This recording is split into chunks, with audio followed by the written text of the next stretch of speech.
जय श्री कृष्णा, जय श्री राधे। मैं धर्म के विषय में एक चर्चा करता हुआ आपको एक दिव्य ज्ञान की अनुभूति करा रहा हूँ।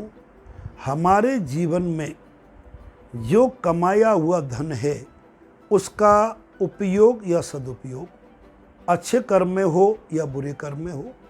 देखिए, अपने परिवार के जीवन के भोग काल को मैं हमेशा प्राथमिकता देता हूँ। पैसा कमा रहे हो, उसका अच्छे धर्म पूर्वक अपने घर में उसका भोग करो। अच्छा घर, अच्छी गाड़ी, अच्छे बंगले, लेकिन ये सब चीज़ों में कर्जे से नहीं, अपने पैसे से। और जब किसी व्यक्ति के जीवन में अच्छे कर्मों के द्वारा कमाया हुआ धन है वही अच्छे कर्म में लगता है, और गलत कर्म से या बेईमानी से या मक्कारी से या धोखे से या नाना प्रकार की ईज़ मनियों से बिना परिश्रम के कमाया हुआ धन हमेशा गलत रास्ते पर चला जाता है। वो टिकेगा नहीं और उसका कोई मूल्य भी नहीं होता। मैं एक हमारे श्रीमद् भागवतम का छोटा सा उदाहरण दे रहा हूँ। भागवत में दृष्टांत आता है, हमारे पूज्य गुरुदेव दृष्टांत देते थे कि श्राद्ध पक्ष जब आता है तो हमारे भारत की भूमि में सभी जगह दान, पुण्य, पूजा पाठ, तर्पण और ब्राह्मण भोजन ये अवश्य होते हैं। जब ये श्राद्ध पक्ष आने वाला था, ये घटनाएं बनारस नगरी की जो दृष्टांत के रूप में, एग्जाम्पल के रूप में मैं आपको समझा रहा हूँ। वहाँ पर एक वैश्या जो काफ़ी प्रसिद्ध थी, काफ़ी धन उसके पास था प्रचुर मात्रा में, क्योंकि उसने अपनी कला यौवन के माध्यम से काफ़ी धन कमाया हुआ था।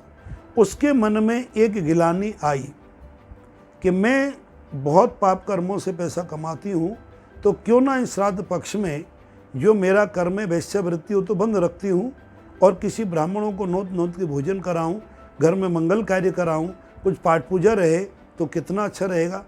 ऐसा मन में सोच के उसने श्राद्ध पक्ष के प्रथम दिन ब्राह्मण की खोज करने के लिए केसरिया साड़ी पहनी, तुलसी की माला पहनी और मस्तिष्क पर बिंदी की जगह पर चंदन का तिलक लगाया और एक भव्य, एक अच्छी भक्ता का स्वरूप धारण करके, जहाँ पर बनारस की प्रसिद्ध जगह है मणिकर्ण का घाट, इसके बारे में बहुत कुछ आपको बताने वाला हूँ, कुछ वीडियो का इंतज़ार करें।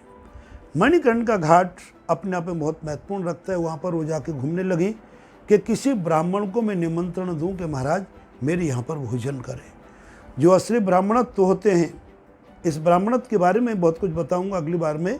उनके चेहरे पर एक तेज अनुपम होता है, तो हर किसी व्यक्ति को उनसे वार्ता करने की साहस नहीं होता। तो ब्राह्मणों से बात नहीं कर पा रही है। संयोग से उस जिस प्रकार से हमारी वैश्या जी के मन में विचार आए, उसी प्रकार से एक भाण जो नट का रूप होते हैं, अपना वृत्ति अपनाने के लिए गाते हैं, बजाते हैं, ढोल बजाते हैं, वो भी हमारी भारत में भाण नाम की जाति है। तो उसके मन में एक विचार आया कि भाई मैं इतना सुबह से शाम तक नाश्ता गाता हूँ, कभी कुछ पैसा मिलते कभी नहीं भी मिलते, तो क्यों ना अपन 16 दिन को श्राद्ध पक्ष चल रहा है तो ब्राह्मण बन जाना चाहिए, नकली ब्राह्मण। क्योंकि ब्राह्मणों का सम्मान इन 16 दिनों में सर्वोपरि हमारी भारत की भूमि पर होता है। जहाँ जहाँ सनातन धर्म वहाँ सब जगह होता है। उस भाण ने तिलक लगाया, पीताम्बर पहना, कुर्ता अपने तन पर डाला, कुर्ता पहना, दुपट्टा डाला और जेब में पंचांग ऐसी कोई पुस्तक रख ली जिससे प्रमाणित हो जाए कि ब्राह्मण है। हाथ में तुलसी की माला भी ली और इधर उधर घूमने लगे। उस वैश्या ने संयोग से उनको देखा, क्योंकि वो नकली ब्राह्मण थे और नकली ब्राह्मण के चेहरे पे तेज नहीं हो सकता। वो मेकअप कुछ भी कर सकता है, लेकिन तेज तो परमात्मा देता है। उस ब्राह्मण की अपनी निजी साधनाएं देती हैं, और कहाँ से आएगा। उनके पास तेज ना देख करके उसके साहस पड़ा, हाथ जोड़ के बड़ी विनम्रता से निवेदन किया कि महाराज आप ब्राह्मण हैं। भाण बोला, किसी ने तो पूछा, मन में सोचा, बोला हाँ सब ब्राह्मण हैं, तो क्या आप हमारे घर पे भोजन करने पधारेंगे? बोले देवी अच्छा भोजन कराओगी और हमें दक्षिणा अच्छी देंगे, क्यों नहीं चलेंगे। अब देखो यहाँ भी भेद हो गया। ब्राह्मण जो असली ब्राह्मण होते हैं ना, भोजन की चर्चा करेंगे, वो भगवत प्रसाद समझ करके भोजन ग्रहण करते हैं। अच्छा भोजन कराएंगे शब्द उनके मुख से नहीं आता है। अच्छी दक्षिणा देंगे, ये भी असली ब्राह्मण के मुख से नहीं आएगा। कोई प्रोफेशनल हो या आगे संस्कारों का अभाव हो, उनके बारे में मैं नहीं कह सकता। तो उन्होंने जब स्वीकृति दे दी तो उनके घर चले गए श्रीमान जी, और वहाँ जाकर के दिव्य भोजन किया और दक्षिणा दी।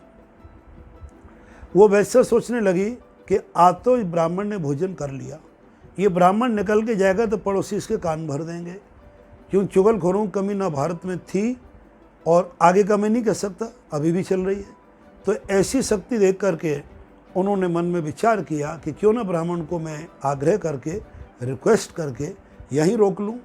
तो ब्राह्मण से निवेदन किया कि महाराज मैं कहाँ ब्राह्मण रोज़ ढूंढने जाऊंगी, तो आप अगर बुरा ना माने तो मेरे घर में एक कक्ष है, उस कक्ष में सब आधुनिक सुविधाएं हैं, अगर आपके वस्त्र नहीं है तो मैं बाज़ार से लाके वस्त्र भी दे देती हूँ आपके अनुरूप, आपके भव्यता के आधार पर।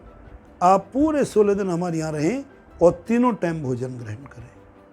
अब क्या था, उस भाण के तो मानो लॉटरी लग गई। उसने भी सोचा कि भाई आज तो कोई दड़ा लग गया, संयोग बन गया, हो सकता है कल परसों कोई संयोग बने या ना बने। उसने भी स्वीकृति दे दी। अब तो क्या था कि तीनों टाइम भोजन करें और तीनों टाइम वो देवी बड़ी श्रद्धा से उन्हें दक्षिणा और कुछ उपहार की वस्तु अर्पण करें। वो भाण जो ब्राह्मण रूप में बना हुआ था वो अपना सामान इकट्ठा करता गया। जब 16 पूरे दिन बीत गए, 16 दिन बीत गए, बोले अब तो जाना ही है। वैसे ने सोचा बहुत पैसा अब धन में दान पुण्य में हमने कर दिया खर्च, अब कमाना भी चाहिए। तो वो भी विदा करने को राजी थी। राजी कर विदा होने लगे, पूरा उनको और भी दान दक्षिणा अच्छी प्रकार से दी। लास्ट वाले दिन प्रणाम किया देवी ने और जब अपनी झोली फैला के मांगा कि भगवान अब मुझे कोई दुआ आशीर्वाद ऐसा दो जिससे मेरा कल्याण हो। वो भाण हंसा और भाण हंस के क्या बोलता है कि सुनो देवी, तुम भ्रम में हो और तुम्हारे इस भ्रम को मैं निकाल देना उचित समझता हूँ, क्योंकि जो पैसा अच्छे कर्मों से कमाया जाता है वो अच्छे कामों में लगता है, और जो पैसा गलत कामों से कमाया जाता है उसका पैसा भी ऐसे ही नष्ट होता है जो आपके पैसे का हुआ।